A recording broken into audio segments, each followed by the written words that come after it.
নমস্কার বন্ধুরা, এখন যে ভিডিওটা দিচ্ছি এই ভিডিওটাও কৃষি সম্পর্কিত ব্যাপার। তা মানে সেই কৃষক, তার সমস্যা, সেই সব নিয়েই ব্যাপার। এবং কৃষক বা তার যে সমস্যা তার সাথে কিন্তু আমরাও পরোক্ষভাবে জড়িয়ে যাই, কেননা আমাদেরও বেশি দাম দিয়ে জিনিসপত্রগুলো কিনতে হয়। কৃষক দাম পায় না, কিন্তু আমরা বেশি দাম দিয়ে জিনিসপত্রগুলো কিনি।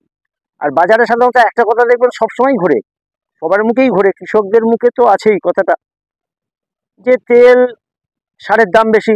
সরকার যদি তেল, সার, নানা রকম ওষুধপত্র, পেস্টিসাইড এইসব জিনিসগুলোর যদি দাম কমিয়ে দেয় তাহলে সুবিধা হয়। তা দেখুন, তেল, সার, পাউডার এগুলো কোনো না কোনো কোম্পানিতে তৈরি হয়।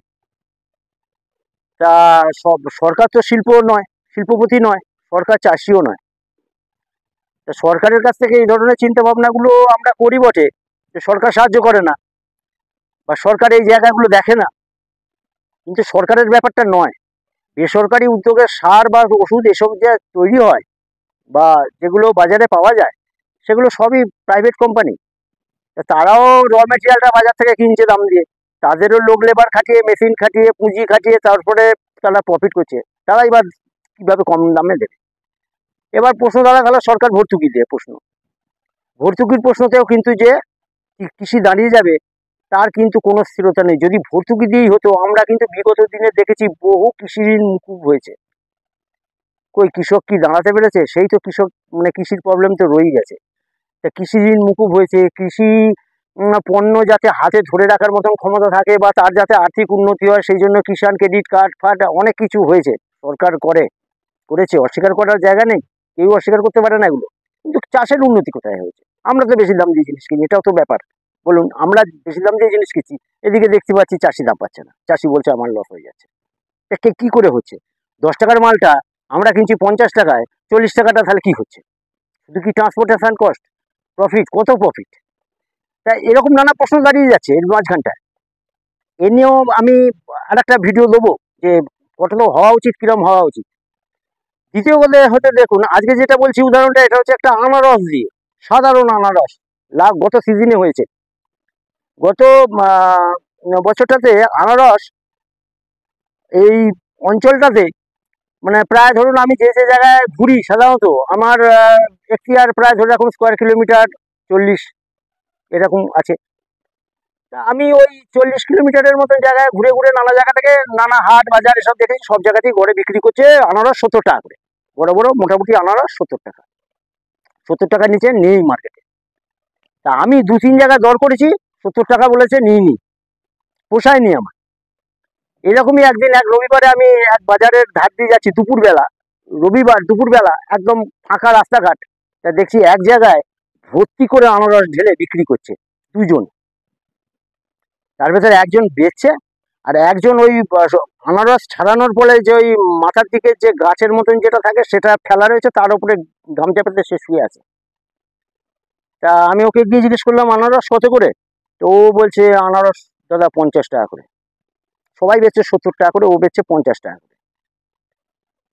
তা আমি দাঁড়িয়ে আছি, যেই দাঁড়িয়ে জিজ্ঞেসবাদ করছি, দেখছি আনারসগুলো ইতিমধ্যে আরো 3-4 জন এসে গেছে, এসে তারা ওই নেওয়া করছে, বাছাই করছে, ওইটা দাও সেটা দাও। আমি চুপ করে সাইডে সরে গিয়ে দাঁড়িয়ে আছি। যখন ওরা চলে গেছে, এবার আমি বললাম যে পাশেই দেখছি কিছু আনারস এরকম পড়ে রয়েছে, মানে ধরে রাখুন 20-22 মতন আনারস পড়ে রয়েছে, যে আনারসগুলো গায়ের ছালগুলো একটু উঠে গেছে, কোনোটা হয়তো একটু ফেটে মতন গেছে, গিয়ে দেখা যাচ্ছে রস বেরোচ্ছে, এরকম টাইপের আনারস। আমি বললাম ওগুলো কত করে দাম? তা বলছে ওগুলো নেবে 35 টাকা করে দিয়ে। তা আমি ওকে বললাম যে এগুলো 50 টাকা আর ওটা 35 নিচ্ছে, আর একটু কমাও। বলছে দাদা এগুলো একই আনারস, এগুলো কেবলমাত্র আপনার গাড়ির মানে একদম নিচে লোড হয়েছিল।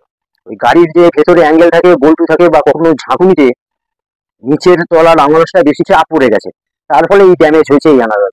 নাহলে ওই একই আনারস, এগুলোও কিন্তু ওই 50-60 বেচতাম।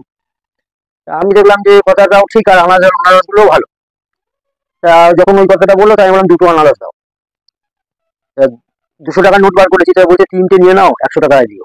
তো ওকে আমি 100 টাকা, 200 টাকায় দিলাম, ও আমাকে 3টে আনারস দিল আর 100 টাকা ফেরত দিল। বলছে তারপরেই নিজে থেকে বলছে আর ভালো লাগছে না, এরপরে এগুলো সব 40-45 যা পাই ছেড়ে দেবো। 3 দিন ধরে চলছে, মানে 2 দিন চলে গেছে অলরেডি, সেদিন 3 দিনের মাথা। আমি যেখান থেকে ও নিচ্ছি তার থেকে ওর বাড়ি 10 থেকে 12 কিলোমিটার দূর। ওরা 3 জনে মিলে এই কাজ করে। 2জন এখন বসে আছে এই ধারে, গাড়িটা রাস্তার উল্টো দিকে লাগানো, একটা 6 চাকা বড় গাড়ি। ওই আনারস ওখান থেকেই লোড এনেছে, প্রায় 350-400 কিলোমিটার দূর থেকে নিয়ে এসে এবার ওই নানা জায়গায় দাঁড়িয়ে দাঁড়িয়ে যা পাচ্ছে বেঁচে দিচ্ছে।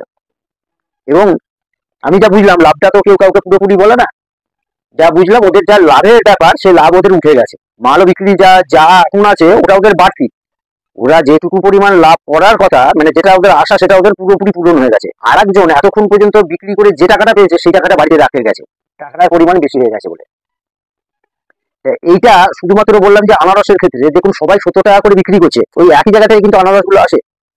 কিন্তু এ মাঝখান থেকে গিয়ে গাড়ি লাগিয়ে ওই আনারস নিয়ে এসে 10 টাকা 15 টাকা করে কম দাম দিয়ে দিয়ে বিক্রি করে দিয়ে হয়ে যাবে, 1 দিন 2 দিন হয়তো বাড়িতে থাকবে, আবার বেরিয়ে যাবে আনারস সাথে।